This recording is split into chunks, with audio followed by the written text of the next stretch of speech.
رحم اللہ من قرأ الفاتحہ۔ بسم اللہ الرحمن الرحیم الرحمن الرحیم مالک یوم الدین ایاک نعبد و ایاک نستعین اہدنا الصراط المستقیم صراط الذین انعمت علیہم غیر المغضوب علیہم ولا الضالین اللہم صل علی محمد وآل محمد۔ لا حول ولا قوة الا باللہ العلی العظیم۔ اعوذ باللہ من الشیطان اللعین الرجیم۔ بسم اللہ الرحمن الرحیم۔ الحمد للہ رب العالمین والصلاة والسلام علی اشرف الانبیاء والمرسلین سیدنا و نبینا ابی القاسم محمد وعلى أهل بيته الطيبين الطاهرين المعصومين المظلومين الذين أذهب الله عنهم الرجس وطهرهم تطهيرا۔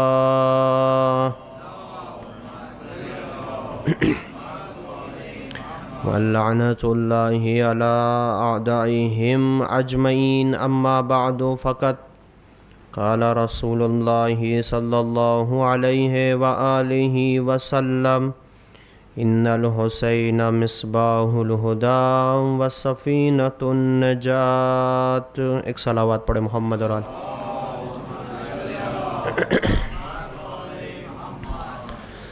پروردگار عالم کا نہایت لطف و کرم ہے، اور اس پروردگار کی ستائش ہے کہ جس نے پھر ایک مرتبہ یہ توفیق اور یہ سعادت نصیب فرمائی کہ آپ لوگوں کی خدمت میں حاضر ہو سکیں اور چند معروضات پیش کیے جائیں۔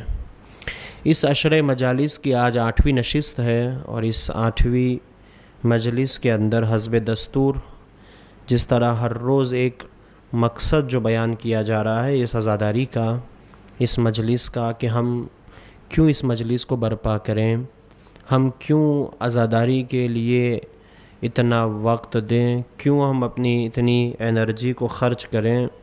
بہت سے مقصد بیان ہو چکے ہیں۔ جس طرح سے کل ایک مقصد بیان کیا گیا تھا جو بہت ہی اہم تھا کہ ہم اس مجالس کے ذریعے، ان عزاداری کے ذریعے اپنی معنویت کو بڑھائیں، اپنی روحانیت کو بڑھائیں، اور یہ فرش عزا کے اندر یہ طاقت ہے، قوت ہے کہ وہ آپ کی معنویت کو، آپ کی روحانیت کو بڑھا سکتی ہے۔ یہ اس کے اندر طاقت ہے۔ دنیا سکون ڈھونڈنے جا رہی ہے، دنیا اطمینان تلاش کرنے جا رہی ہے کہ اطمینان کہاں لیا جائے، سکون کہاں سے حاصل کیا جائے، لیکن ہمارے پاس ایسی درسگاہ ہے، ایسا فرش ہے کہ جہاں کوئی بھی آئے اسے سکون ملتا ہے، اس کو اطمینان ملتا ہے۔ تو کل یہ بات ہو چکی تھی۔ آج کا جو مقصد ہے بیان کرنا ہے، جو مقصد آج، وہ ہے دشمن شناسی۔ ٹھیک، آج کی مجلس میں جو بیان کرنا ہے وہ ہے دشمن شناسی۔ یہ فرش عزا کا مقصد یہ ہونا چاہیے، اس عزاداری کا مقصد یہ ہونا چاہیے کہ ہم اپنے دشمن کو پہچانیں کہ دشمن ہے کون۔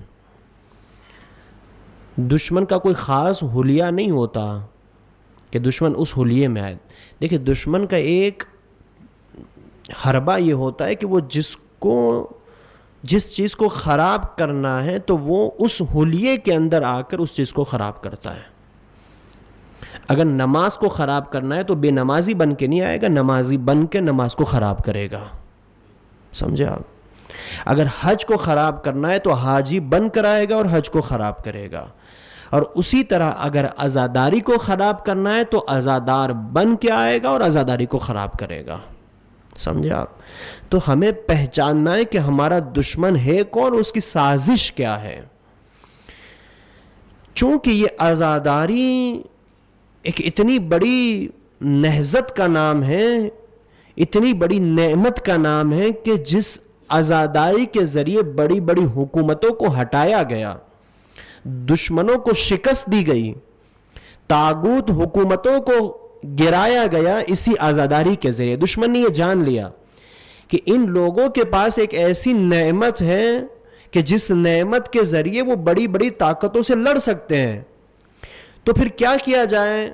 اگر ہم یہ کہیں گے کہ عزاداری نہ کرو، جب ہم عزاداری کے خلاف ہو جائیں گے، بہت توجہ میرے جوانوں، پھر اس کے بعد ہم موضوع پہ آ جائیں گے، اگر ہم یہ کہیں گے کہ یہ عزاداری نہ کرو تو ممکن ہے عزاداری اور بڑھ جائے گی، اور یہ ماضی میں لوگ کر چکے ہیں۔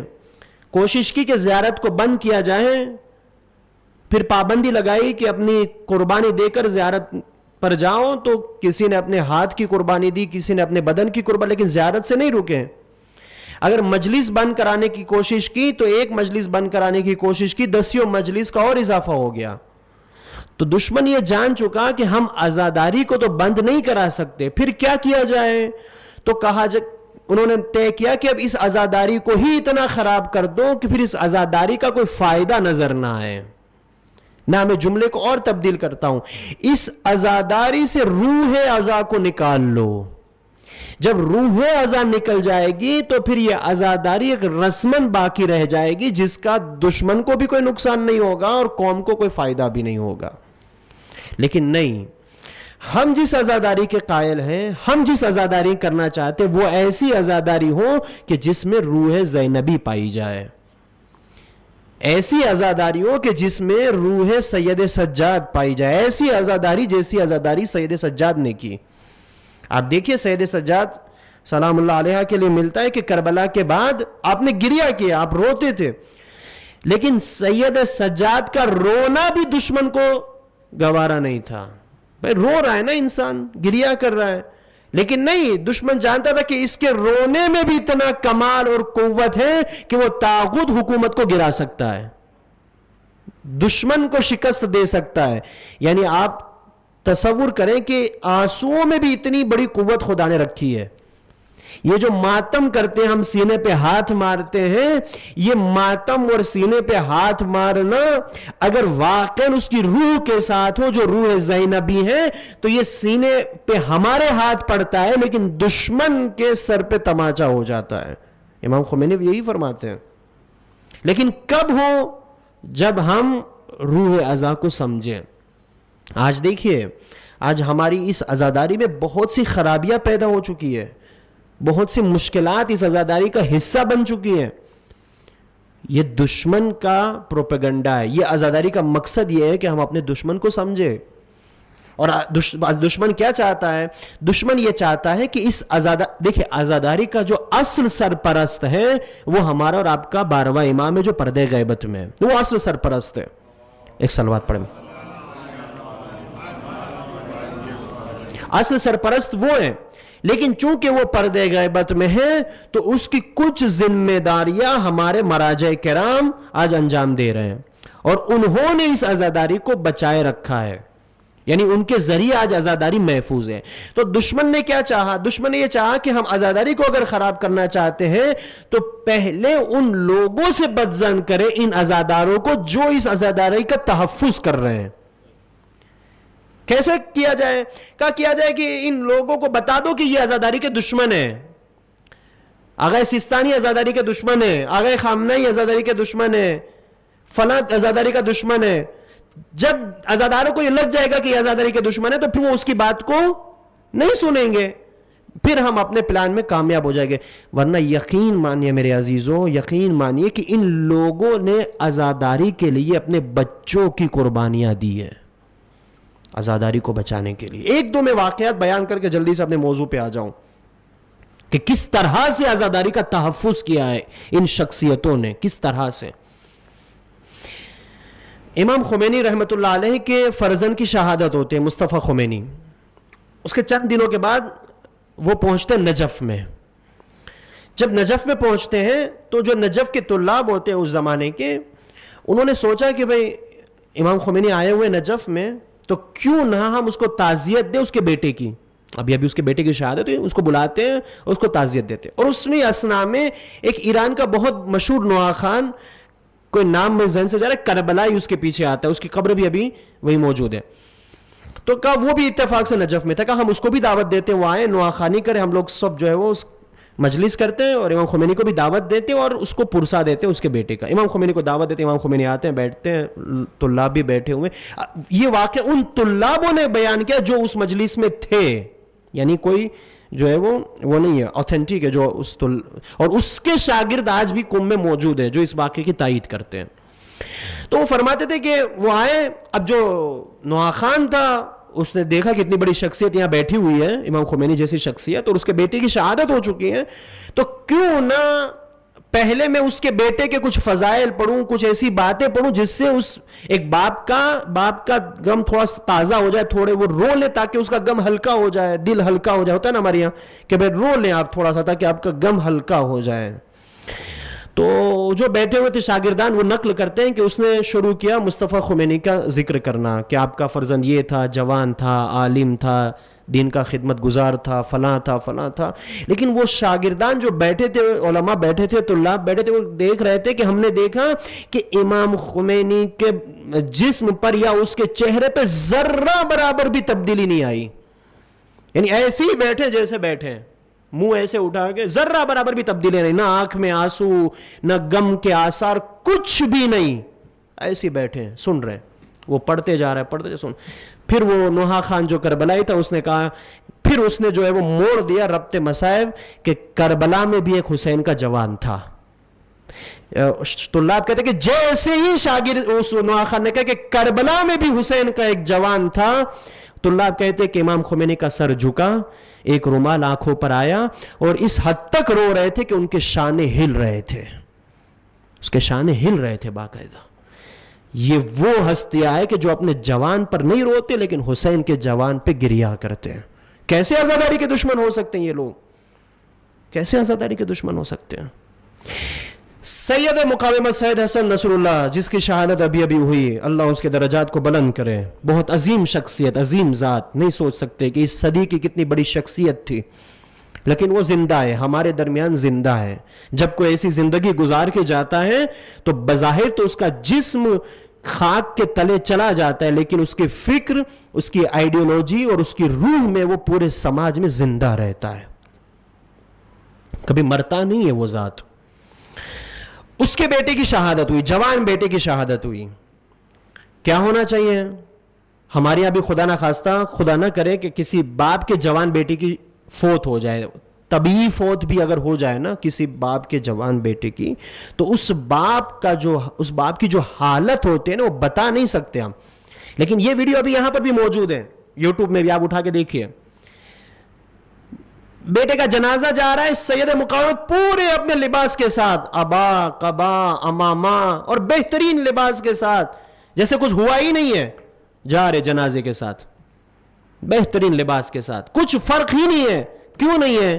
کیونکہ اس کو معلوم ہے کہ میں نے اپنے بیٹے کو جس راہ میں شہید ہوا ہے میرا بیٹا، وہ راہ حسینی ہے، اور جو حسینی راہ پہ اپنی جان دے دے وہ کبھی مرتا نہیں ہے. قبر تک پہنچے، چاہ لوگوں نے کہ اسے دفن کر دیں، باپ تو آگے نہیں آئے گا نا. ہمارے سماج کا بھی قانون ہے کہ کبھی باپ اپنے بیٹے کو دفن نہیں کرتا، عوام آگے بڑھتی ہے. جیسے قبر کے پاس آئے، بجائے کہ لوگ دفن کرے، سب کو سید نے دور کر دیا، کہا کہ نہیں، میں دفن کروں گا، میں اپنے ہاتھوں سے دفن کروں گا. آئے قبر میں اپنے بیٹے کو اترا. کیوں؟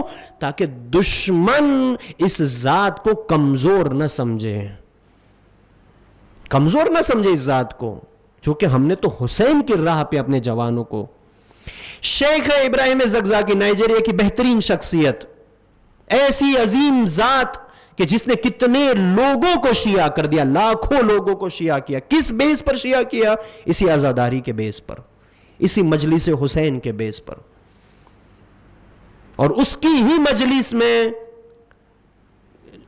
فائرنگ ہوتی ہے اور اس کے بیٹے جو ہیں وہ شہید ہو جاتے ہیں اسی کی مجلس میں، اس مجلس میں، اور کتنے اور افراد بھی شہید ہو جاتے ہیں. خود آپ کو ایک گولی لگتی ہے، 2 سے 2.5 سال تک آپ کو آپ کی زوجہ کے ساتھ قید خانے میں رکھا جاتا ہے، پھر اس کے بعد آزاد کیا جاتا ہے. ابھی بھی اس کی حالت دیکھیں کیا ہے, لیکن اس کے باوجود بھی آپ نے حسین کی راہ کو نہیں چھوڑا. سمجھے آپ؟ تو میرے عزیزوں, میرے جوانوں, جہاں تک میری باتیں پہنچ رہی ہے اس میڈیا کے ذریعے آپ لوگوں کی تک, کبھی بھی ان لوگوں سے بدظن نہ ہو. یہ دشمن کی سازش ہے کہ ہمیں مرجعیت سے جدا کریں. یہ دشمن کی سازش ہے. ہمارے پاس ہے کیا اگر ان مرجعیت کو ہٹا دیا جائے؟ خدا کا شکر کریں کہ میں ایک جملہ کہہ رہا ہوں, اس جملے کی قدر کریے گا. خدا کا شکر کریں کہ ہمارے پاس ایسے مجتہدین ہیں کہ جو دوسروں کے پاس امام بھی ایسے نہیں ہیں. سمجھا؟ ہمارے پاس ایسے مجتہدین ہیں کہ دوسری قوموں کے پاس ایسے رہبر اور امام بھی نہیں ہے. اور جس کا مجتہد ایسا ہو اس کا امام کیسا ہوگا؟ جو علی کا غلام ایسا ہو تو اس کا مولا کیسا ہوگا؟ اس کے حسین ابن علی کیسے ہوں گے؟ سمجھا؟ تو کبھی یہ مجلس کا, یعنی 8ویں مجلس کا جو مقصد ہے بیان کیا گیا وہ یہی ہے, دشمن شناسی. اس مجلس سے ہم اپنے دشمن کو پہچانے کہ ہمارا دشمن ہے کون. اور جیسے عرض کیا, نماز کے لیے نمازی بن کر بہکائے گا, حج کو خراب کرنے کے لیے حاجی بن کے آئے گا. اور یہ میں ایسے نہیں کہہ رہا ہوں, تاریخ کے بیس پر کہہ رہا ہوں. ہم لوگ مکہ پہنچ گئے نا کل, شاید یہاں پر اس اشرے میں تو شاید بات نہ ہو, آگے کبھی بات ہوگی, لیکن ایک ہلکا سا اشارہ دے کے بیان کرنا چاہ رہا ہوں کہ جو امام حسین علیہ السلام کو مکہ چھوڑنا پڑا اور حج کو عمرے میں تبدیل کر کے مکے سے آپ نے سفر آغاز کیا, اس کا سب سے بڑا جو ریزن تھا وہ یہی تھا کہ حسین ابن علی کو اسی مکے میں کہ جہاں ایک مچھر کو بھی مارنا الاؤ نہیں ہے, جائز نہیں ہے, وہاں حسین ابن علی کو قتل کرنے کے لیے آمادہ ہو گئے. کیسے آمادہ ہوئے؟ حاجی بن کر. حاجی بن گئے. احرام میں جو ہے وہ ضربتیں چھپی ہوئی ہے, تلواریں چھپی ہوئی ہے. تو اسی طرح اگر عزاداری کو خراب کرنا ہے تو عزادار بن کر آئیں گے. ہمیں اس کو پہچاننا ہے کہ یہ حقیقی عزادار ہے اور یہ دشمن عزا ہے, تاکہ ہم اس کی سازش کا حصہ نہ بنے. ایک صلوات پڑھے محمد اور آل محمد پر. جی ہاں, آئیے ہم اپنے موضوع کو آگے بڑھائیں. جو سلسلہ چل رہا ہے اس کے سلسلے میں, لیکن ایک دو جملے کل کے جو رہ گئے اس کو مکمل کر دیے جائیں اور اس کے بعد جو ہے وہ بعض چیزیں آگے بڑھائی جائے. ایک اور صلوات پڑھیں محمد اور آل محمد پر. چونکہ خطبے کے جو یہ چند جملے رہ گئے ہیں وہ اس لیے میں مکمل کرنا چاہتا ہوں کہ دو چیزیں ہیں. ایک تو مجھے کہا گیا کہ وقت کی کوئی پابندی نہیں ہے, آپ جتنا پڑھنا چاہو اتنا, جتنا, کوئی پابندی نہیں دی ہے, تو میں اس سے استفادہ کروں گا. اور دوسری چیز کہ جو اللہم صلی اللہ علیہ, اور دوسری جو چیز ہے وہ چونکہ اس خطبے کے جو جملے وہ سب جملے اخلاقی جملے ہیں, تو میں نہیں چاہتا کہ اس جملوں کو چھوڑ دوں. تو بہرحال یہاں سے میں شروع کرتا ہوں. امام فرماتے ہیں, امام حسین علیہ السلام نے خطبے میں فرماتے ہیں کہ بہترین معاف کرنے والا وہ ہے کہ جو طاقت رکھنے کے باوجود معاف کر دیں. بہترین معاف کرنے والا کون ہے؟ کہ جو طاقت رکھتا ہو کہ میں اس سے بدلہ لے سکتا ہوں لیکن اس کے باوجود بھی میں اس کو معاف کر دوں. کیوں معاف کر دوں؟ چونکہ مسلمان ہے, مومن ہے, ایک عزادار ہے, ایک دوست ہے, ایک بھائی ہے, ایک پڑوسی ہے, اس جہیز پہ معاف کر دوں. لیکن پھر میں عرض کروں گا معاف کرنے کا معیار بھی خدا ہونا چاہیے کہ چونکہ خدا نے حکم دیا ہے اس لیے میں اس کو معاف کر رہا ہوں. معصوم فرماتے کہ یہ طاقتور کی علامت ہے. اس لیے ہوتا ہے نا, شہید مرتضیٰ مطہری کی کتاب ہے, میں اپنے نوجوانوں کو پھر سجیسٹ کروں گا, تیسری بک معرفی کرا رہا ہوں, اور یہ بک جو ہے وہ آپ اپنے چھوٹے بچوں کے لیے بھی سجیسٹ کر سکتے ہیں.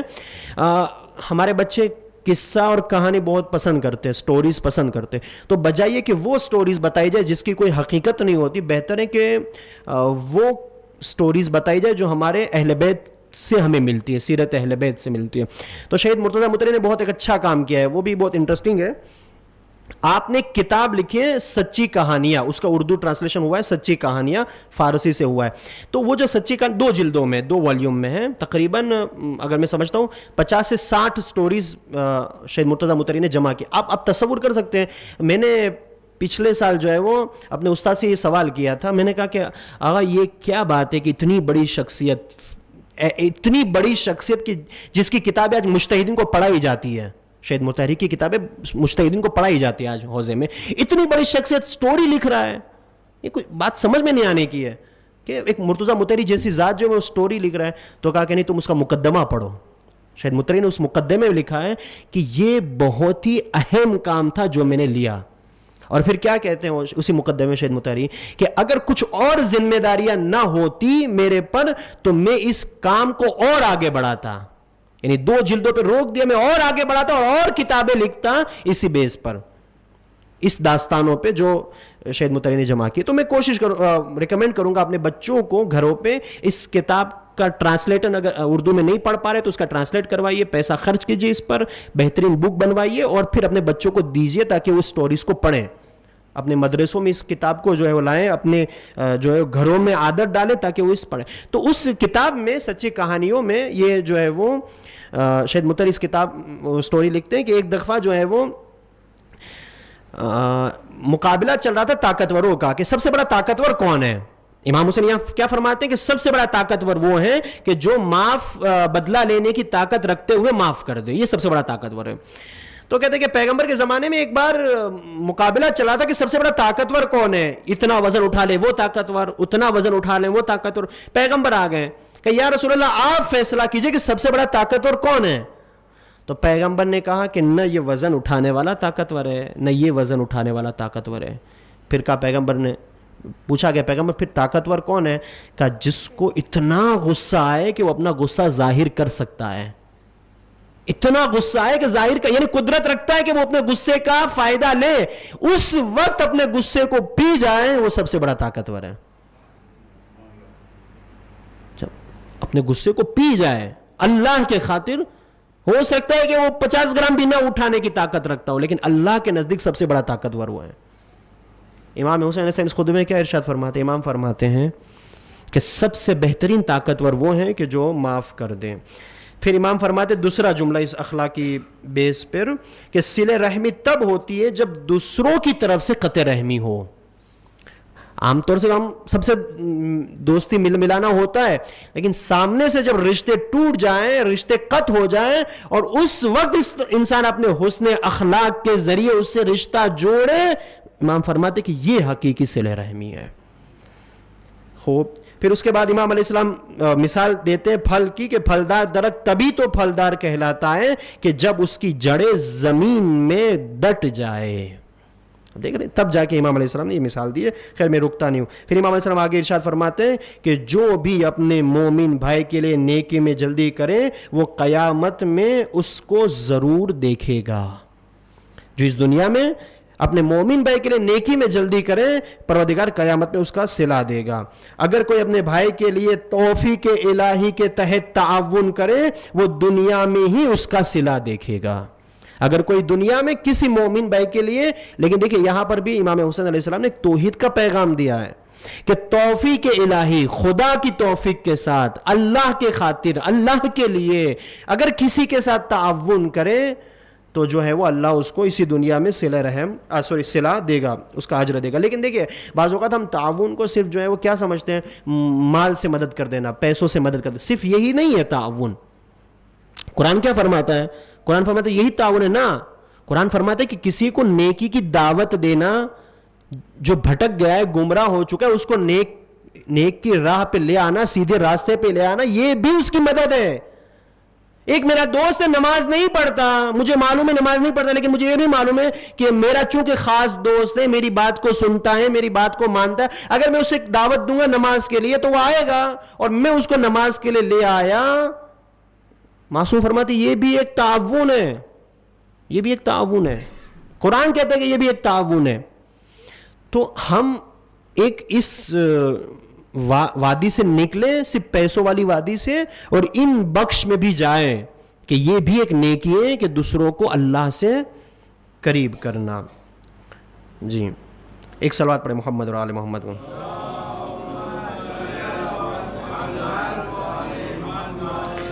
مومن بھائی کی مشکل اور مشکل گھڑی میں امداد کرتے ہیں تو اللہ تعالیٰ اس کو دنیا اور آخرت کی مصیبتیں دور کر دیتا ہے. جو دوسروں کے ساتھ نیکی کرے گا خدا اس کے ساتھ نیکی کرتا ہے اور نیکی کرنے والے کو پسند کرتا ہے. بعض اوقات ہم یہی ہوتا ہے کہ ہم چاہتے ہیں کہ ہماری تمام مشکلات دور ہو جائیں، لیکن کبھی بھی ہم دوسروں کی مشکلات کو دور کرنا نہیں جانتے. معصوم فرماتے کہ نہ، دوسروں کی مصیبتوں کو تو دور کرو خدا کے لیے، پھر خدا تمہاری مصیبتوں کو آٹومیٹک دور کر دے گا.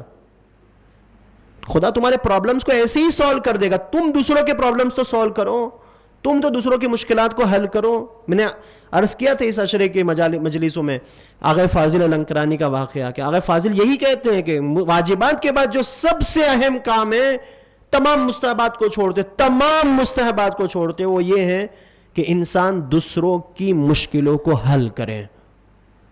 نماز شب نہیں پڑھے گا تو چلے گا، مستحب روزے نہیں رکھے گا تو چلے گا، لیکن اگر اپنے مومن کی مشکلات کو دیکھتے ہوئے اور اتنی اس کے پاس صلاحیت ہو کہ وہ مشکل کو دور بھی کر سکتا اور اس کے باوجود بھی نہ کرے، تو پھر پروردگار کے وہ جواب دہ ہیں. اور ایک چیز یہ ہو گیا. دوسری چیز یہ ہے کہ انسان یہ بھی اپنے بیک آف مائنڈ میں رکھے کہ مشکلات تو آنے والی ہے، مصیبت سے انسان کا کوئی دوری نہیں ہے. ایک واقعہ ملتا ہے کہ عام طور سے ہم لوگ کیا چاہتے ہیں کہ مشکلات نہیں آنی چاہیے ہمارے پاس، ہماری زندگی آرام اور آرائش میں ہی گزرے، کوئی مصیبت مصائب ہمارے قریب نہ آئے. جو بھی مصیبتیں ہیں وہ دوسروں کے لیے آئے ہیں. سب اچھائیاں ہمیں ملے، سب آرام ہمیں ملے، سب اطمینان ہمیں ملے، پورا سکون ہمیں ملے، ہماری سب مشکلات دوسروں کو ملے. ہمارا تو یہی ہے نا. معصوم فرماتے ہیں نا خدا کی طرف سے مشکل آئے گی، مشکل نعمت ہے. ایک واقعہ ملتا ہے کہ ایک دفعہ پیغمبر اپنے اصحاب کے ساتھ ایک صحابی کے گھر گئے. صحابی کے گھر گئے، دعوت تھی، بیٹھے تھے وہاں پر. اس صحابی کے گھر کے باہر ایک درخت تھا اور اس درخت میں پرندوں کا گھونسلہ تھا، گھر تھا. اس میں سے ایک پرندے نے انڈا دیا. پیغمبر بیٹھے ہوئے ہیں، اصحاب بھی بیٹھے ہوئے ہیں، وہ مکان مالک بھی بیٹھا ہوا ہے، وہ صاحب خانے بھی بیٹھا ہوا ہے. ایک گھونسلے نے جو ہے وہ اس میں سے انڈا دیا اور انڈا گرتے گرتے کسی شاخ میں رک گیا. یعنی اس کا نقصان نہیں ہوا، علیکم السلام، نقصان نہیں ہوا، اس کا انڈا بچ گیا. جیسے ہی اس نے دیکھا کہ اس کا ایک انڈا جو پرندے نے دیا وہ بھی خراب نہیں ہوا تو وہ ہنس رہا تھا. اور پیغمبر کو کیا کہا ہنستے ہنستے، یا رسول اللہ میرے ساتھ تو ایسا ہی ہوتا ہے، مجھ پر تو کوئی مصیبت آتی ہی نہیں ہے. دیکھ رہے ہیں آپ، ایک انڈا بھی جو گر رہا تھا وہ بھی بچ گیا. پیغمبر نے کیا کہا اپنے اصحاب سے کہ یہاں سے اٹھو اور نکلو باہر. اپنے اصحاب سے کہا نکلو یہاں سے، باہر نکلو. یا رسول اللہ کیا ہو گیا؟ پیغمبر نے کہا کہ مجھے خوف آتا ہے کہ کہیں میں خدا کے عذاب کا شکار نہ ہو جاؤں. یا رسول اللہ کیا ہوا؟ کہہ رہے ہیں کہ یہ وہ گھر ہے کہ جس گھر پر سے اللہ نے اپنی توجہ ہٹا لی ہے، اپنی نظر کرامت ہٹا لی ہے. کیوں؟ کیونکہ اس کے اوپر مصیبتیں نہیں آ رہی ہے. اس کا مطلب جب ہمارے پر مصیبت آئے تو اس بات کا یقین رکھیے کہ خدا کی خاص توجہ ہماری طرف ہے، خدا کی خاص توجہ ہماری طرف ہے. اگر ہم مریض ہو رہے ہیں، اگر ہمیں مالیات کی کوئی مشکل ہو رہی ہے، اگر بزنس میں کوئی پرابلمز ہو رہے ہیں، اگر گھر میں کوئی پرابلمز ہو رہے ہیں، دیکھیں ایک پرابلمز تو ایسے ہوتے کہ جو ہماری وجہ سے ہوتا ہے، یہ اس کی بات نہیں ہو رہی ہے، ٹھیک ہے.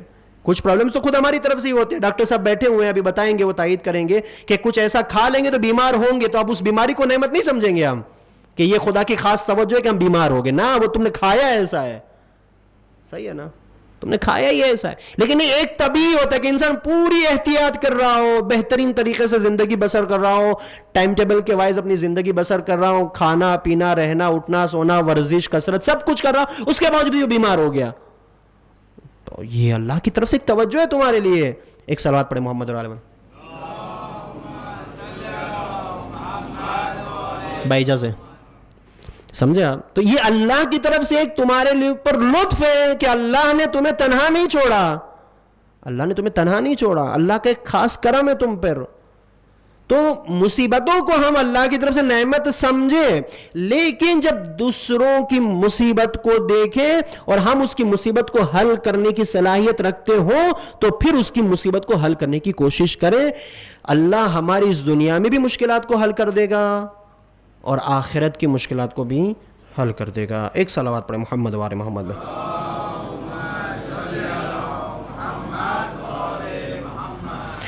معصوم فرماتے ہیں، دیکھیں یہاں پر جو بیان کیا یہاں تک وہ ایک کتاب ہے، یہاں تک آیا ہے یہ روایت جو خطبہ بیان کیا، لیکن اس کے بعد دوسری ایک کتاب ہے جس میں یہ فرماتے کہ نہیں امام کا خطبہ اور طویل تر 2-3 جملے امام نے اور بیان کیے، لیکن جو آگے کا راوی وہ کہتا ہے کہ نہیں میری نظر میں امام کا خطبہ یہیں تک تھا، لیکن ایک راوی اور کہتا ہے کہ نہیں میری نظر میں کہ امام نے اور 2-3 جملے بیان کیے. تو خیر وہ بھی پڑھ دیتے چونکہ وہ اس میں بھی سب اخلاقی نکات ہیں اور جو ہے وہ ہمارے لیے مفید ہو سکتے ہیں. امام فرماتے ہیں کہ بردباری اور حلم سے کام لینا زینت ہے اور وفاداری سے کام لینا جوامردی ہے. ہمارے یہاں آج تحمل کا سسٹم ختم ہو چکا ہے. آج کسی کو برداشت کرنا ہی نہیں ہے، برداشت کا مادہ بالکل ختم ہو چکا ہے. جبکہ معصوم کیا فرماتے ہیں کہ یہ زینت ہے کہ انسان حلم سے کام لے. آج دیکھیں انٹرنیٹ نے ہماری بالکل صبر کو ختم کر دیا ہے. آج ہم ریلز دیکھ رہے ہو نا انسٹاگرام میں یا یوٹیوب پہ، تو تھوڑا سا انٹرنیٹ اگر کم چل رہا ہو، تھوڑا سا انٹرنیٹ، تو تب بھی ہمیں غصہ آتا ہے کہ چل کیوں نہیں رہا ہے، 2 منٹ کیسے لگ گئے اس میں. یعنی ہمارا صبر اتنا بھی نہیں ہے. آپ دیکھ رہے ہیں یہ ریلز کا معاملہ ہے. گھر کا صبر تو خدا ہی جانے، ہاں سوسائٹی کا صبر تو خدا ہی جانے. آج حلم نہیں ہے. ایک شوہر بیوی کے ساتھ جو ہے وہ ممکن ہے کہ کچھ مسائل آئیں گے، چونکہ زندگی ہے تو مشکلات آئے گی، لیکن وہاں پر بھی تحمل ختم ہو چکا ہے. بیوی کے پاس بھی اتنا حلم نہیں ہے کہ وہ جو ہے وہ تھوڑا سا. معصوم یہی فرماتے ہیں جو ازدواجی زندگی کے جو قوانین بیان ہیں اس میں معصوم یہی فرماتے ہیں کہ اگر تھوڑا سا ایک دوسرے کو تحمل کر لیا جائے اور ایک دوسرے کو برداشت کر لیا جائے تو ممکن ہے کہ کتنے گھر ایسے ہی بچ جائے، کتنے گھر ایسے ہی بچ جائے. لیکن حلم بالکل ہمارے گھر سے کیا ہو چکا ہے، ختم ہو چکا ہے. معصوم فرماتے کہ حلم زینت ہے اور وفاداری جوان مردی ہے. کسی سے کوئی وعدہ کرے تو اس وعدے کو پورا کریں، جب کسی سے کوئی عہد کرے تو اس عہد کو پورا کریں. پیغمبر فرماتے ہیں کہ چاہے وہ وعدہ آپ نے غیر مسلم سے کیا ہو، حتیٰ کہ کافر سے بھی کیا ہو، پورا کرو. وعدہ ہے بھائی، اس میں بھی آپ کو کوئی نہیں ہے. ہمارے یہاں ہم بیوی سے وعدہ کرتے ہیں کہ 2 دن کے بعد یہ دیں گے یا یہاں لے جائیں گے، دوسرا دن آتا ہے اپنے کام نہیں، وہ آج نہیں ہو پائے گا. کیا ہے، بچوں سے وعدہ کرتے ہیں، ہے نا. ہم نہیں سمجھتے کہ تربیت کا یہ حصہ ہے، تربیت کا یہ حصہ ہے. بچوں سے جب وعدہ کریں تو معصوم فرماتے کہ پہلے سوچ سمجھ لے پھر وعدہ کریں. سمجھا، سوچ لے پہلے کہ مجھے کیا وعدہ کرنا ہے. بعض اوقات ایسا ہوتا ہے تم ابھی ایک مسئلہ آیا تھا، اب چونکہ ریکارڈنگ ہو رہا ہے تو کیا کروں میں، مجبور ہوں، ورنہ وہ چونکہ وہ افراد بھی سنتے ہیں بعض اوقات یہ چیزیں. ایک باپ نے اپنے جو ہے وہ جوش میں آ کے اپنے بیٹے سے کہہ دیا کہ تم اگر ایس ایس سی میں اتنے پرسنٹیج لے آئے تو میں آئی فون دلاؤں گا. اب جوش میں کر دیا، یا تو اس کو اپنے بیٹے کی صلاحیت نہیں معلوم ہوگی کہ یہ اتنے پرسنٹیج لے آئے گا، یا نہیں معلوم، اللہ بہتر جانے، انہیں وعدہ کر لے آئی فون دلاؤں گا. اب یہاں رزلٹ آیا، باپ تو سو رہا تھا، کہا چلو دکان پر، کہا کیا ہوا، کہا آ گئے پرسنٹیج، آئی فون دلاؤ. خیر دلایا انہوں نے. لیکن کہنے کا مقصد کیا ہے، اپنے بیٹوں سے بھی ہم لوگ بعض اوقات ان چیزوں کو اہم نہیں سمجھتے. یہ اہم ہے کہ جب اپنے بیٹوں سے وعدہ بھی کریں تو اس وعدے کو پورا کریں. جب آپ اس وعدے کو پورا کریں گے تو آپ کے بیٹے کی نظر میں آپ کی ایک عزت اور ویلیو رہے گی.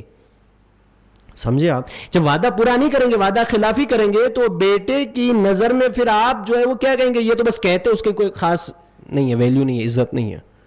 معصوم فرماتے کہ نا، چاہے جائے آپ کا بیٹا ہو، چاہے جائے آپ کی ماں ہو، چاہے جائے آپ کا باپ ہو، چاہے جائے آپ کا بھائی ہو، سماج ہو، جہاں پر بھی یہ جوامردی کہ انسان عہد کو پورا کرے. پھر امام صلی اللہ علیہ وسلم فرماتے ہیں کہ صلہ رحمی نعمت ہے اور تکبر سے کام لینا گویا خود کو اپنی حد سے خارج کر دینا ہے. انسان تکبر سے کام نہ لے. خدا نے کیا تھوڑی تندرستی دے دی، خدا نے کیا تھوڑی سی عزت دے دی، خدا نے کیا تھوڑی سی کرسی دے دی کہ انسان سب کے ساتھ جو ہے وہ تکبر سے پیش آتا ہے، سب کے ساتھ جو ہے وہ اکڑ کے. نا یہ معصوم فرماتے کہ اپنے تکبر کو کنٹرول میں رکھو. کیوں؟ چونکہ جس خدا نے عزت دی ہے وہ ذلت بھی دے سکتا ہے، جس نے پیسہ دیا ہے وہ غریب بھی کر سکتا ہے، جس نے مال دیا ہے وہ مال کو لے بھی سکتا ہے. اس خدا کے سامنے نہ اکڑو. اسی لیے کیا کہا گیا ہے کہ جب نماز کے لیے آئے تو اپنے سینے کو جھکا دیں، اپنے شانوں کو جھکا دیں، عادت ڈالیں خدا کے سامنے آنے کے لیے. پروردگار تو کبیر ہے، تو عظیم ہے، تو سب سے بزرگ تر ہے، میں کچھ نہیں ہوں، میری کوئی حیثیت ہی نہیں ہے تیرے سامنے. شہزادی سلام اللہ علیہ خطبہ فتح میں کیا فرماتی ہیں کہ اللہ نے نماز کو رکھا ہی اس لیے ہے کہ تمہارا تکبر دور ہو جائے. جب اپنے سر کو سجدے میں رکھو تو یقین ہو کہ نہیں، ہم سے بھی بڑا کوئی ہے، صرف ہم بڑے نہیں ہیں، ہم سے بھی بڑا کوئی ہے، ہم سے بھی بڑا کوئی ہے اس دنیا میں. سمجھے آپ؟ تو امام حسین علیہ السلام یہاں ارشاد فرماتے ہیں. پھر کیا فرماتے ہیں؟ امام فرماتے ہیں کہ جلد بازی نادانی ہے اور نادانی ایک کمزوری ہے. کتنے پیارے جملے امام کے واقعاً. ہم لوگ نے کربلا کو کیا سمجھا ہے واقعاً؟ یہ وہی خطبے ہیں کہ جس پر ہم گریا کرتے ہیں. وہ امام صرف رونے کے لیے نہیں ہے، ہماری زندگی کو بنانے کے لیے ہے. ہمیں کیسے زندگی جینا ہے اس کے قانون بھی ہمیں اسی امام سے لینا ہے. امام صاحب جلد بازی سے کام نہ لو، چاہے بزنس ہو، چاہے گھریلو پرابلمز ہو، گھریلو مسائل ہو، جماعت کے مسائل ہو، سوسائٹی کے مسائل ہو، سماج کوئی بھی کام ہو، جلد بازی سے کام نہ لو. سوچو، مشورہ کرو، ایڈوائز لو، ایک دوسرے سے بات کرو، عقل کا استعمال کرو، پھر جا کے مشورہ لو، پھر جا کے جو ہے وہ ڈیسیجن لو. اس سے پہلے نہ لو. اگر جلد بازی کرو گے تو پھر امام اس کا نتیجہ بھی بتاتے ہیں کہ پھر یہ جلد بازی کیا ہو جائے گی؟ تمہاری ایک کمزوری بن جائے گی. خوب. پھر آگے امام علیہ السلام فرماتے ہیں، ایک صلوات پڑھے محمد اور آل محمد.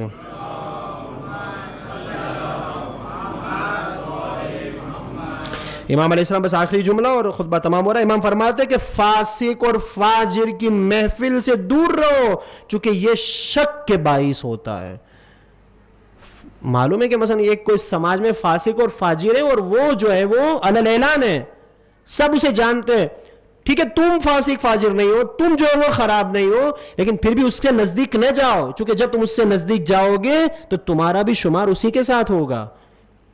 پھر تمہارا بھی کوئی اعتماد نہیں رہے گا، لوگ تمہاری باتوں کو نہیں، چونکہ تم کہا وہ تو اس کے ساتھ رہتا ہے جو فاسق ہے، جو شرابی ہے، جو جواری ہے، جو فاجر. نہیں، انسان پرہیز کرے ان لوگوں سے. تو یہ جو امام علیہ السلام کا خطبہ تھا جو کل رہ گیا تھا عرض کر دیا. آئیے ہم جو ہے وہ مکے میں امام علیہ السلام کا، کل میں نے عرض کیا تھا کہ امام علیہ السلام نے مکے میں عبداللہ ابن عمر سے ملاقات کی. پھر امام علیہ السلام نے کس طرح سے اس کو جو ہے وہ اس نے امام علیہ السلام کو کس طرح سے ودا کیا، گریا کرتے ہوئے ودا کیا، روتے ہوئے ودا کیا، یہاں تک کہ اس کے آنسو رخسار تک آ گئے. اور کیا کہتے ہوئے رخصت کیا کہ یا ابا عبداللہ، آپ کو اس سفر میں شہید کیا جائے گا، لیکن میں آپ کی نصرت نہیں کر سکتا، مجھے معاف کیجیے، مجھے معاف کیجیے. اور امام علیہ السلام سے اپنی محبت کا بھی اظہار کرتا ہے. امام کو معاف کیجیے گا، امام کو ایسی محبت نہیں چاہیے، امام کو عبداللہ ابن عمر جیسی محبت نہیں چاہیے. ہم اپنی محبت کو دیکھیں کہ ہماری محبت کیسی ہے. ہماری محبت مسلم جیسی ہے یا عبداللہ ابن عمر جیسی ہے؟ فرق ہے نا دونوں میں فرق ہے. یہ عبداللہ ابن عمر اپنے آپ کو بچانا چاہتا تھا، مسلم امام کو بچانا چاہتے تھے. اتنا فرق ہے. مسلم امام کو بچانا چاہتے تھے کہ امام بچ جائے، عبداللہ ابن عمر اپنے آپ کو بچانا چاہتا تھا کہ میں بچ جاؤں. امام کو عبداللہ ابن عمر جیسی محبت نہ، امام کو عبداللہ ابن عمر جیسے آنسو چاہیے، نہ عبداللہ ابن عمر جیسا امام کو چومنا چاہیے، نہ امام عبداللہ عمر جیسی وہ محبت چاہیے جو معرفت سے خالی ہو، بلکہ امام کو وہ محبت چاہیے کہ جو مسلم ابن سجا کے اندر تھی، جو حبیب ابن مظاہر کے اندر تھی، جو سعید و زہیر کے اندر تھی. ایسی محبت چاہیے، ایسی محبت چاہیے. پھر امام علیہ السلام جو ہے وہ مکے سے، چونکہ دیکھیں مدینے سے نکلے، مدینے میں سب کو امام نے دعوت حق دی کہ آؤ میرے قافلے میں آ جاؤ، شامل ہو جاؤ. لیکن اس کے باوجود بھی کئی ایسے لوگ تھے کہ جو امام کے ساتھ نہیں آئے، امام کا ساتھ امام نہیں دیا اور امام علیہ السلام کو تنہا چھوڑ دیا. امام علیہ السلام نے سفر تو آغاز کر دیا، مکے میں آئے، پھر بھی امام علیہ السلام چاہتے، کیا چاہتے ہیں؟ امام چاہتے کہ ابھی بھی اس کی ہدایت کی جائے. دیکھیے واقعا نہیں معلوم کہ میں اس بات کو سمجھا پایا ان مجالسوں کے درمیان یا نہیں سمجھا پایا، پھر بھی آج کوشش کرتا ہوں. ہمارے جو امام تھے یا تمام ائمہ، خصوصاً امام حسین علیہ السلام کی جس کی عزاداری کے لیے ہم لوگ بیٹھے ہیں، ہمارے امام کا جو مقصد تھا وہ ہدایت تھا، جنگ نہیں تھی. مارنا پیٹنا نہیں تھا، جنگ و جدال قتل و غارت نہیں تھی. امام کی خواہش یہ تھی کہ اس کو ہدایت مل جائے، دشمن کو بھی ہدایت مل جائے. اللہ اکبر، دشمن کو بھی ہدایت مل جائے. حتیٰ کہ شمر جب امام سے نزدیک ہوا ضربت لے کے، کہ جب کہ امام کا اکبر مارا گیا، عباس شہید ہو گئے، قاسم اونا محمد شہید ہو چکے، اس کے باوجود بھی امام علیہ السلام اسی کتاب میں جو میں نے اس دن دکھائی تھی آپ لوگ، اس کتاب میں لکھتے ہیں کہ اس وقت بھی امام علیہ السلام نے شمر کی ہدایت کی. تم کیا کر رہے ہو، مجھے نہیں جانتے؟ پھر امام اپنا تعارف بھی کراتے ہیں کہ میں رسول کا فرزند ہوں، میں خدیجہ کا فرزند ہوں، میں علی و فاطمہ کا فرزند ہوں، میں وہی ہوں کہ جس کے لیے پیغمبر نے فرمایا حسین و منی وانا من الحسین، میں وہی حسین ہوں، میں وہی الہی نمائندہ ہوں، الہی رہبر ہوں، تم مجھے قتل کر رہے ہو. لیکن نہیں ہدایت ملی اس کو. ٹھیک ہے، اس کو ہدایت نہ ملی، وہ اس کا کردار ہے، لیکن امام نے تو اپنی ذمہ داری کو ادا کیا نہیں کیا. ہم کیسے نا امید ہو جاتے کسی کے لیے جلدی سے کہ اس کو ہدایت نہیں مل سکتی؟ نہیں، ہم نا امید کیوں ہو رہے ہیں بھائی؟ ایک باپ اپنے بیٹے سے کیا نا امید ہو سکتا ہے؟ آخری وقت تک بھی نہیں ہو سکتا. اسی طرح ہماری بھی ذمہ داری، ہم یہ کہہ دیں کہ ہمارا اس سے کوئی تعلق نہیں ہے، یہ ہو سکتا ہے کہ زبان سے تو ہم کہہ دیں، لیکن اسلام اس بات کو قبول نہیں کرتا. خدا کہتا ہے کہ نہیں، مسئولیت ہے تم پر. خدا نہ خواستہ آپ نے دیکھتے ہوں گے نیوز پیپر میں آپ دیکھتے ہوں گے نا کہ بعض اوقات بیٹے ایسا کام کر بیٹھتے ہیں کہ باپ جو ہے وہ اس بیٹے کی پناہ کے لیے نیوز پیپر میں کیا دے دیتا ہے کہ اس سے ہمارا کوئی ربط نہیں ہے، لکھ دیتا ہے نا. اسلام فرماتا ہے کہ دنیا تو قبول کر سکتے لیکن خدا قبول نہیں کرے گا. خدا کہے گا نہیں، وہ تمہارا فرزند ہے تو پھر ہے فرزند تمہارا، تم اس سے دور نہیں ہو سکتے، تمہاری پر ذمہ داری ہے اس کی ہدایت کرنا آخری وقت تک. ٹھیک ہے، ایک کانسیپٹ رکھا ہے آگ کرنے کا کہ تم اپنے بیٹوں کو آگ کر سکتے ہو تاکہ خدا پھر اس کو جو ہے وہ جنت کی خوشبو تک نہیں سونگنے دے گا، وہ الگ مسئلہ ہے. لیکن ہدایت سے باز نہیں آ سکتے آپ کہ ہم چھوڑ دیں کہ ہم سے کوئی تعلق نہیں ہے. اسی طرح ہم کیا کہہ دیتے ہیں، ان لوگوں سے، ان گروہ سے ہمارا کوئی تعلق نہیں ہے، ان افراد سے ہمارا کوئی نہیں، ہم نہیں کہہ سکتے. امام حسین نے شمر تک یہ نہیں کہا کہ شمر کا ہم سے کوئی تعلق نہیں ہے. امام نے ہدایت کرنا چاہیے. پھر اسی خطبے میں امام نے فرمایا کہ اللہ نے پھر کافروں کے لیے ہدایت نہیں رکھی ہے، اس لیے تمہارے پر میری ہدایت کا کوئی اثر نہیں ہوگا، لیکن میں اپنا فریضہ تو انجام دوں نا، تاکہ روز محشر یہ بات نہ آئے کہ آپ نے میری ہدایت نہیں کی. اگر آپ کہہ دیتے تو میں جو ہے وہ راہ راست پہ آ جاتا. سمجھے آپ؟ تو امام علیہ السلام جب مکے آ گئے تو یہ نہیں کہا کہ اب مدینے میں جو چھوٹ گئے وہ چھوٹ گئے، جو رہ گئے وہ رہ گئے، اب اس کام ہے. اب مکے سے امام نے اپنے ساتھیوں کو جوڑنا شروع کیا کہ اب آؤ میرے ساتھ، ہمارا ساتھ دو. یہ نہیں، امام نے مکے میں رہ کر مدینے والے کو خط لکھا. بس آج وہ خط سنانا ہے مجھے. مدینے میں رہ کر، مکے میں رہ کر مدینے والے کو خط لکھا، اور اس خط میں جو ٹائٹل ہوتا ہے نا، جب ہم کسی کو لیٹر لکھتے ہیں تو لیٹر کسی کے نام ہوتا ہے نا، بغیر نام تو کسی کے نام لیٹر نہیں لکھا جاتا. تو یہ لیٹر کس کے نام لکھا گیا؟ جناب محمد حنفیہ اور بنی ہاشم کے وہ افراد کے جو امام کا ساتھ نہیں دے رہے تھے. بنی ہاشم کو 10 15 20 25 لوگوں کا قبیلہ نہیں تھا، سب سے بڑا قبیلہ تھا بنی ہاشم کا. بنی ہاشم سب سے بڑا قبیلہ، لیکن آئے کتنے لوگ؟ مشکل سے ہم کربلا میں کیا سنتے ہیں 18 بنی ہاشم. تو دوسرے بنی ہاشم کہاں تھے؟ ہے نا، یہ اپنے آپ میں ایک تحقیق کا موضوع ہے، کبھی آپ سوچئے گا، اس پر انالیسس کریے گا.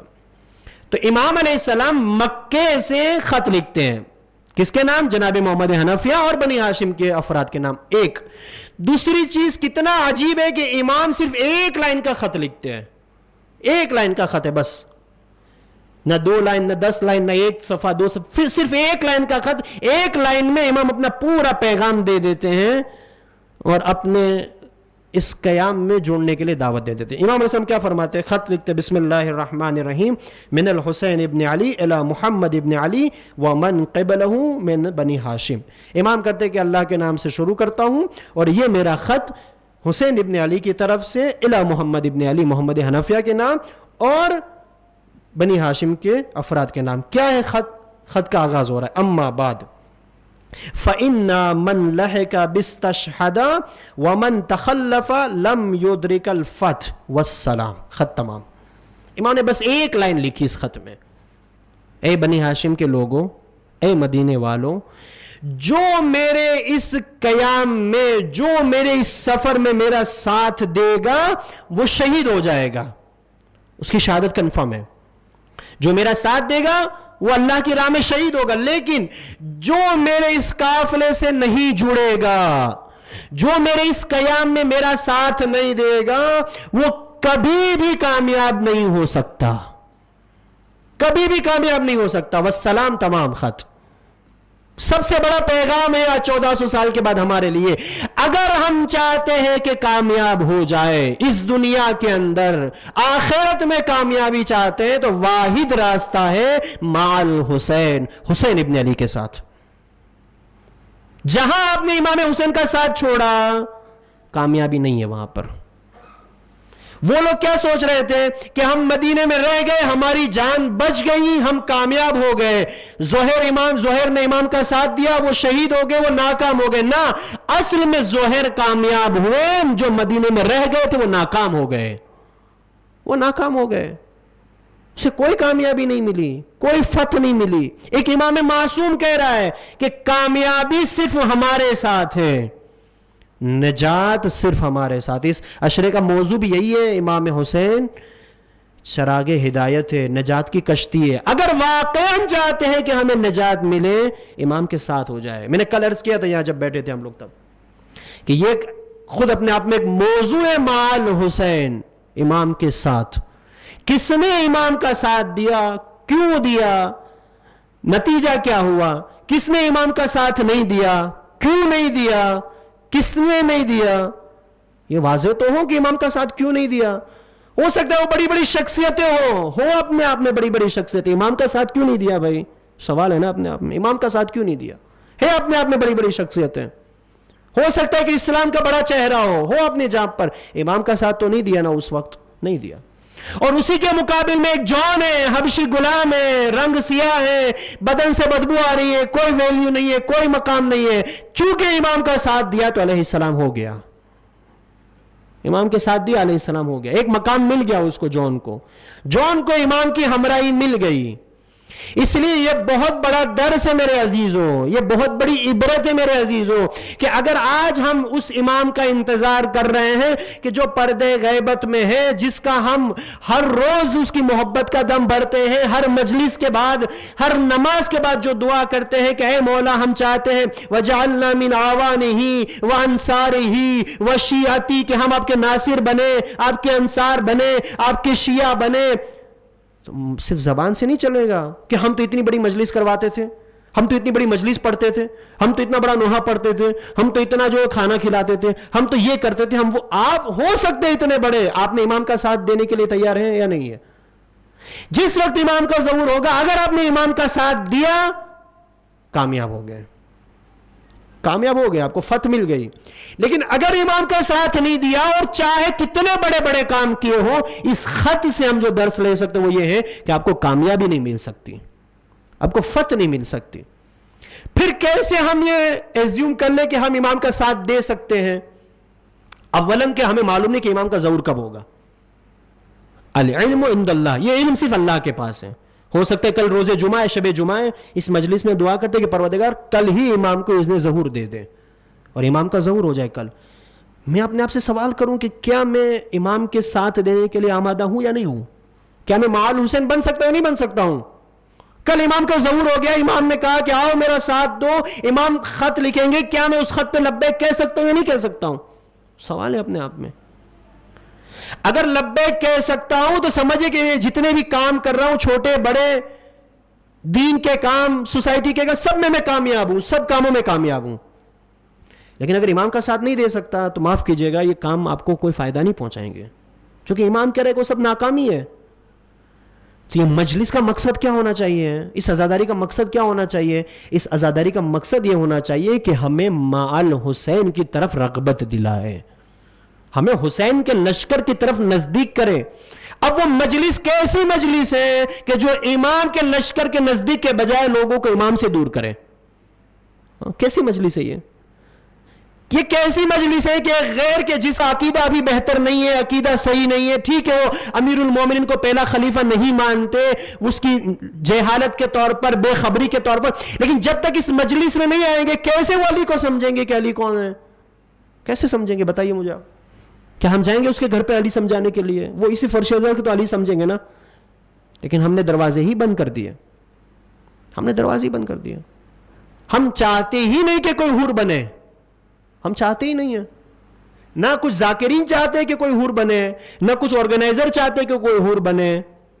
مسئلہ یہی ہے.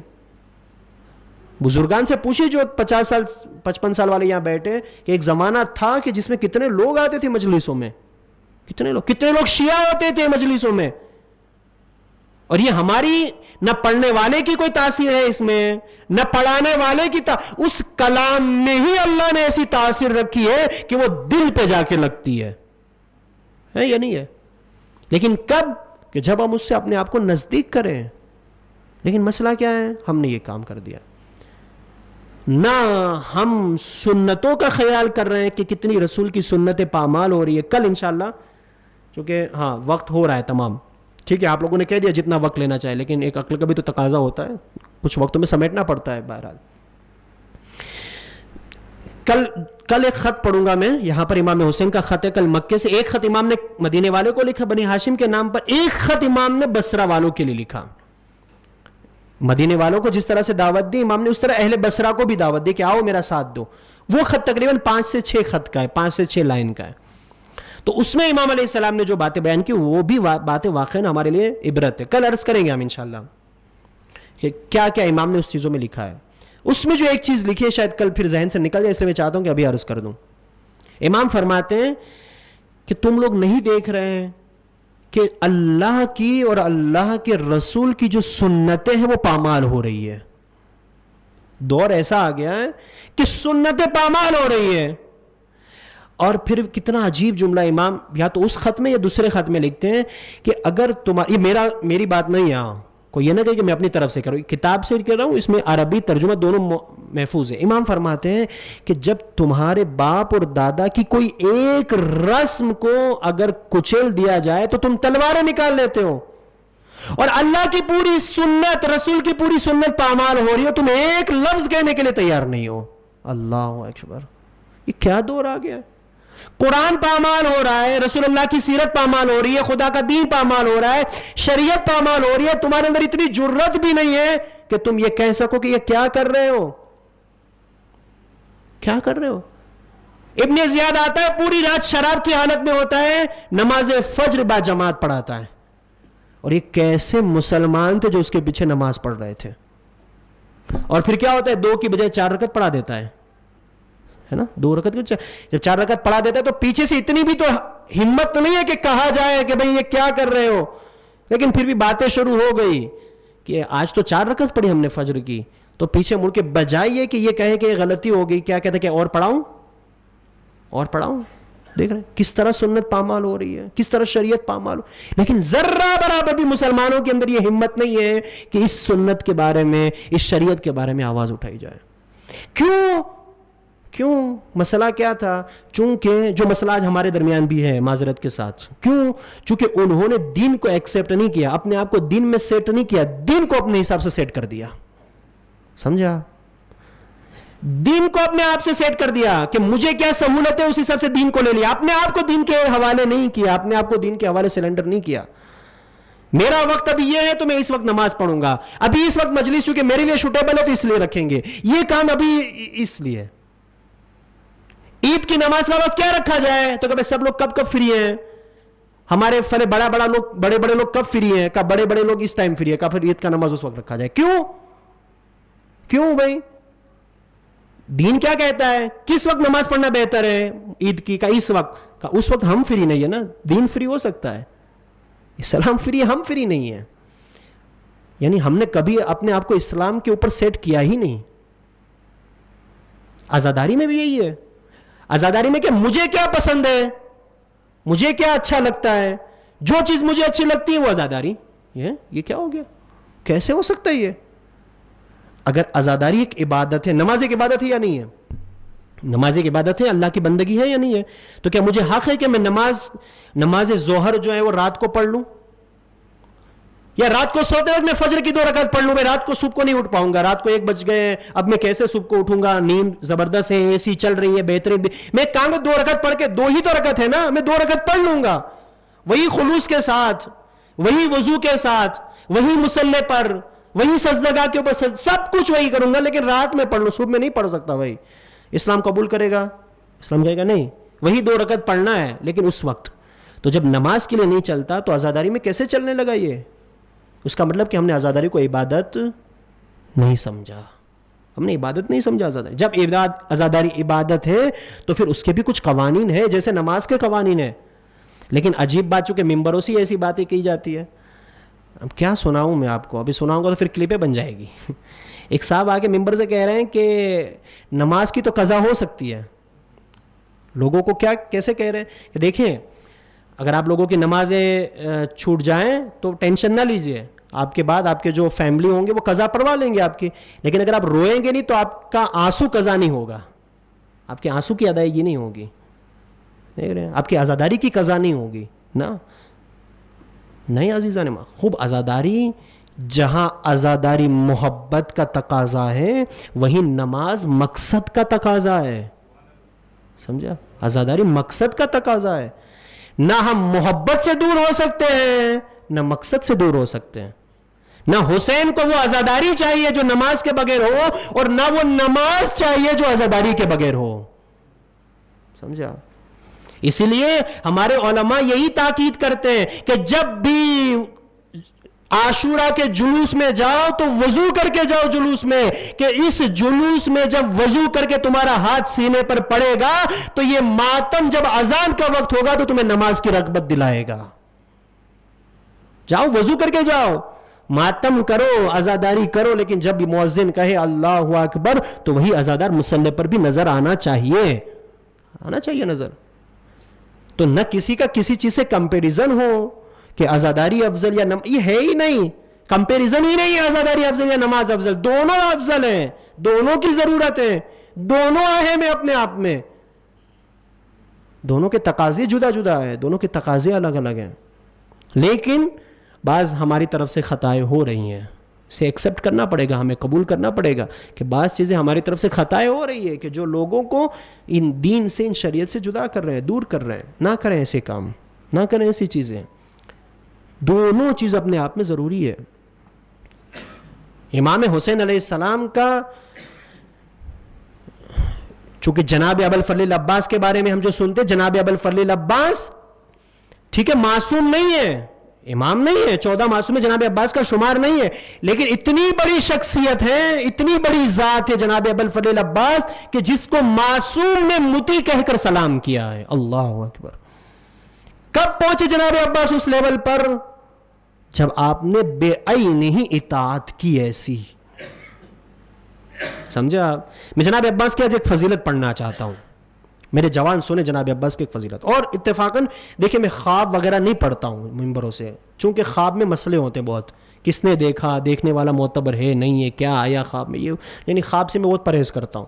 لیکن چونکہ یہ خواب کی جو باتیں پڑھنے جا رہا ہوں وہ خود ہمارے استاد نے بیان کی، اس لیے میں اس کے ریفرنس کے ساتھ پڑھ رہا ہوں. ایک دفعہ ہمارے کلاس میں عقائد کی بحث چھڑی تھی، عقائد پڑھا رہے تھے، تو اسی میں ایک بحث آئی، 5 منٹ زیادہ ہو جائیں گے آج معذرت کے ساتھ، 5-7 منٹ.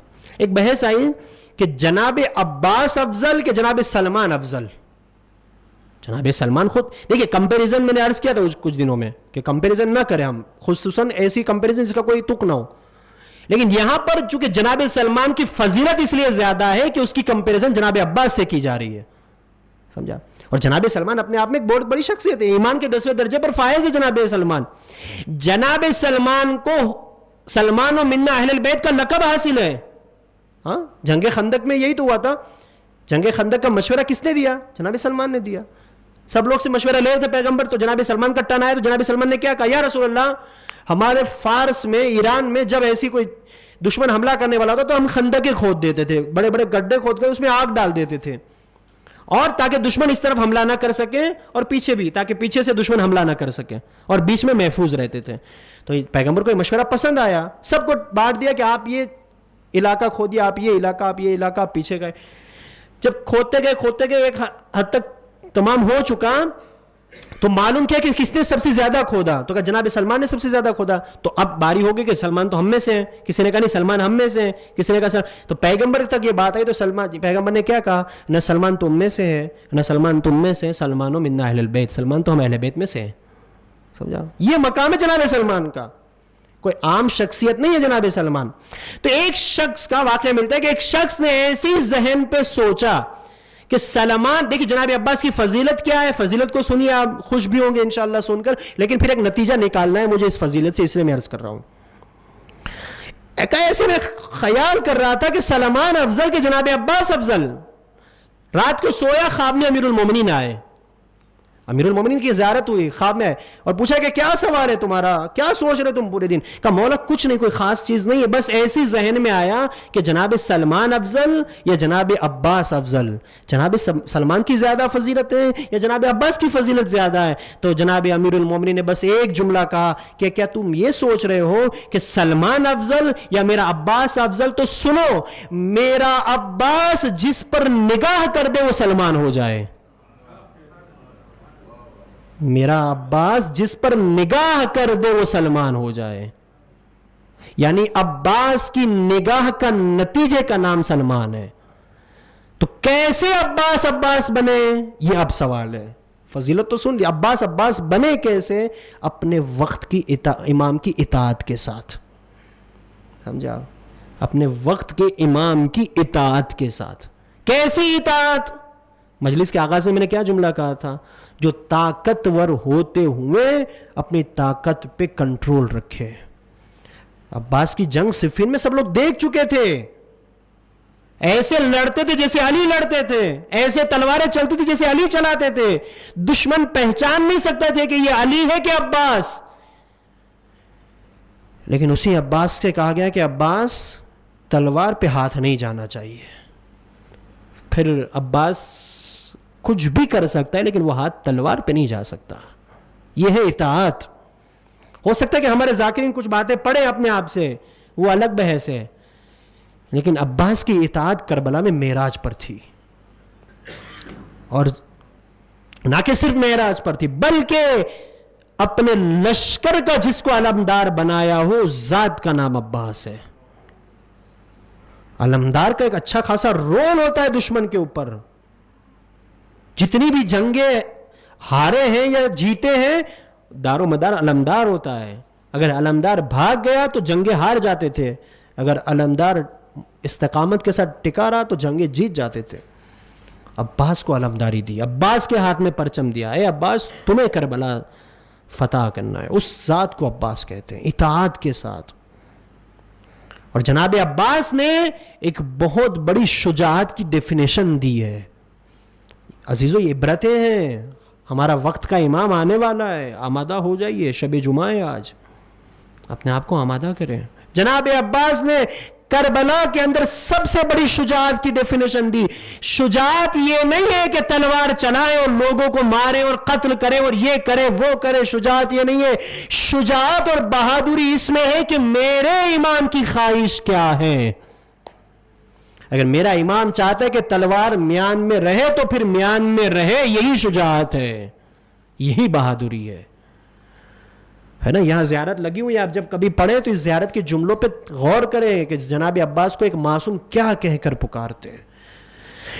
ہمیں اور آپ کو کسی کو ایک عبد صالح کہہ دینا عام ہے، کوئی ایک معصوم کسی ذات کے لیے کہے کہ یہ عبد صالح ہے، یہ عام نہیں ہے. یہ کمال ہے جناب عباس کا. بس عزیز ہو چکے آج شب جمعہ ہے. جناب عباس کے چند جملے اور زحمت تمام. جہاں جناب عباس کی اتنی فضیلت ہے وہیں جناب عباس کی ماں کی بھی اتنی عظمت ہے. جس کی ماں ام البنین ہو اس کی گود میں عباس پروان چڑھتے ہیں. کس طرح سے.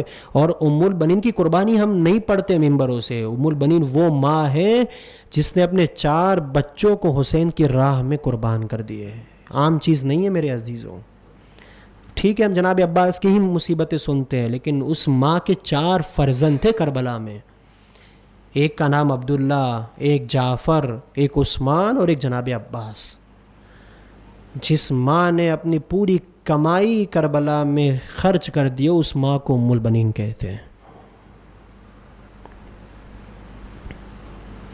روایت میں ملتا ہے کہ جب لوٹا ہوا قافلہ مدینے آیا اور ام البنین کو خبر دی گئی کہ حسین کربلا میں مارا گیا. تو ام البنین نے بشیر کو بلایا جو صدائے بلند کرتا تھا کہ اے مدینے والوں، اب مدینہ رہنے کے قابل نہ رہا، رسول کا فرزند مارا گیا. تو ام البنین نے بس ایک سوال کیا، اے بشیر میرے عباس کی کیا خبر ہے؟ تم کہتے ہو کہ حسین مارا گیا، میں کیسے مان لوں؟ میں نے تو عباس کی تربیت ہی ایسی کی تھی. کہ اے ام البنین، اے شہزادی، آپ کا عباس بھی مارا گیا. کہ کیسے مارا گیا؟ کہ اس کے سر پہ غرز لگا. کہ کیسے ممکن ہے کہ عباس کے سر پہ غرز لگے؟ میرا عباس تو قد و قامت میں طویل تھا. کہ نہیں، آپ کے عباس کے پیر کا تسمہ ٹوٹا، آپ نے چاہا کہ اس تسمے کو صحیح کرے، ایک شکی آگے بڑھا اور گرز مارا. گرز کا لگنا تھا، عباس گھوڑے سے زمین پر آئے. اللہ اکبر. معلوم ہے پھر جناب ام البنین نے کیا کیا؟ جناب ام البنین کی ایک روش تھی کہ وہ جنت البقیع میں جاتی تھی. ہر روز رات میں جنت البقیع میں جا کر 4 قبریں بناتی تھی. پھر کہتی تھی یہ میرے عبداللہ کی قبر ہے، یہ میرے جعفر کی قبر ہے، یہ میرے عثمان کی قبر ہے، یہ میرے عباس کی قبر ہے. اور پھر کہتی تھی اے جعفر میں تم پر روؤں؟ نہیں، تم پر بھی نہیں روؤں گی. اے عبداللہ میں تم پر آنسو بہاؤں؟ تم پر بھی گریہ نہیں کروں گی. اے جعفر کیا ام البنین تم پر روئے؟ تم پر بھی نہیں روئے گی. پھر آتی تھی عباس کی قبر پر، اے عباس کیا تیری ماں تیرا ماتم کرے؟ نہ، تم پر بھی نہیں روئے گی. پھر ایک جملہ کہتی تھی ام البنین تو اس پر روئے گی جس کی ماں اس دنیا میں نہیں ہے. ام البنین تو اس حسین پر روئے گی جس کی ماں. عجیب نہیں، ایک خاتون آئے جو اپنی پسلیوں کو پکڑ کر کہے اے ام البنین چونکہ تو نے حسین پر گریہ کیا، اب فاطمہ بھی عباس کا ماتم کرے گی، اب فاطمہ بھی جعفر پر روئے گی. اجرکم اللہ. عزادارو میں کہوں گی اے ام البنین تم بہت نصیب دار ہو کہ تمہیں صرف اتنی خبر ملی کہ تمہارا عباس مارا گیا، برداشت نہ ہوا. ارے کوئی زینب سے پوچھے کہ جو زینب کے پردے کی دارس تھا، جب اس زینب کو پتا چلا کہ اس کا عباس مارا گیا، زینب نے بیویوں کو جمع کیا. اے بیویوں اپنی چادر کو سنبھالو، جو چادر کا محافظ تھا وہ عباس مارا گیا. عجب نہیں جب چادر چھن رہی ہوگی زینب نے فرات کا رخ کیا ہوگا، اے میرے بھیا آج زینب بے پردہ.